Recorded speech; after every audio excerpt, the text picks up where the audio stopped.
இப்படியாக ஆண்டவர் இவர்கள் என்னையே சார்ந்த வாழ்க்கை வாழ்ந்துதான் செழிப்புக்கு போக வேண்டும் என்பது தேவ திட்டம். நல்லா கவனிங்க.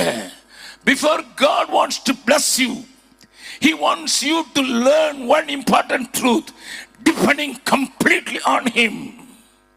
அவரையே சார்ந்து வாழ்கிற வாழ்க்கைக்கு உன்னை நடத்தினால்தான் செழிப்பை நீ புரிந்து கொள்வாய் என்பதற்காகத்தான் ஆண்டவர் இஸ்ரவேல் ஜனங்களை அடிமைத்தனத்திலிருந்து விடுதலையாக்கி வனாந்திரத்தில் நடத்தி, அதற்கு பின்பு பாலும் தேனும் ஓடுகிற அந்த கானான், ஒரு திராட்சை குலை 50 கிலோ எடை உள்ள அத்தனை பெரிய பழங்களை உண்டாக்கக்கூடிய அந்த கானான் தேசத்துக்குள்ளே அவர்களை பிரவேசிக்க பண்ண வேண்டும் என்பது தேவ திட்டம். அதை அவங்களுக்கு தருவேன் என்றும் யோசுவாவிலே தந்தேன் என்றுமே சொல்லிவிட்டார். ஆனால் 40 நாளை 40 வருடமாக மாற்றிவிட்டார்கள். அதற்கான காரணங்கள் எல்லாம் உங்களுக்கு தெரியும்.